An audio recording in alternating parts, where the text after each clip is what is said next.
ഒറ്റയ്ക്കായവർ. രചന ഋഷു. അവതരണം ലക്ഷ്മി ജ്യോതി സായി കൃപ. ഒറ്റയ്ക്കിരിക്കാൻ ഇഷ്ടമുള്ള ഒരുപാട് പേരുണ്ട്.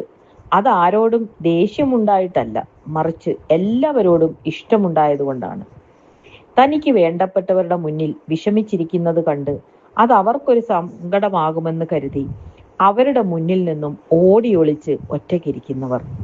ആരോടും പരിഭവമോ പരാതിയോ ഇല്ലെന്നറിയിച്ച് മറ്റുള്ളവർ ചെയ്യുന്നതെല്ലാം ശരിയാണെന്ന് സ്വയം സമ്മതിച്ച് തൻ്റെതായ ലോകത്തേക്ക് ഒതുങ്ങിക്കൂടാൻ ശ്രമിക്കുന്നവർ. പലരുടെയും സ്നേഹം കൊതിച്ച് കിട്ടാതെ വരുമ്പോൾ വിധിച്ചിട്ടില്ല എന്ന് സ്വയം സമാധാനിച്ച് ആരോടും ഒന്നും പറയാതെ പിന്നോക്കം വലിയുന്നവർ.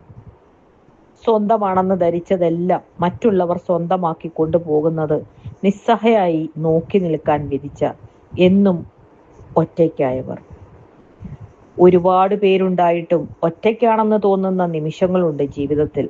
കൂട്ടുകൂടിയവരും സ്വന്തമായി മാറിയവരുമെല്ലാം അവരവരുടെ ലോകത്തിലേക്ക് ഒതുങ്ങിക്കൂടുമ്പോൾ ഏകയായി നിശബ്ദയായി അവർക്ക് വേണ്ടി പ്രാർത്ഥിക്കുന്നവർ.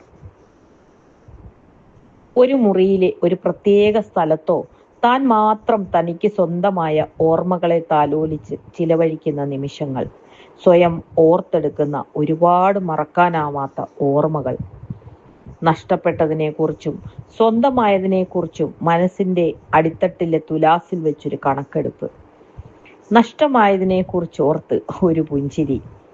പുറത്തുനിന്ന് ആർക്കും മനസ്സിലാവാത്ത 1000 അർത്ഥങ്ങളുള്ള പുഞ്ചിരി.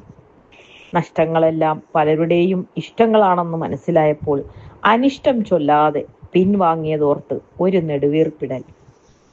മൗനത്താൽ ചാലിച്ചെഴുതിയ തൻ്റേത് മാത്രമായ ഒരു പിടി നല്ല നിമിഷങ്ങളിൽ സംതൃപ്തരാകുന്ന, ആർക്കും ഒരു ഭാരമാവാതെ മാറി നിൽക്കാൻ ആഗ്രഹിക്കുന്ന ചിലർ. ഒറ്റയ്ക്കായവർ.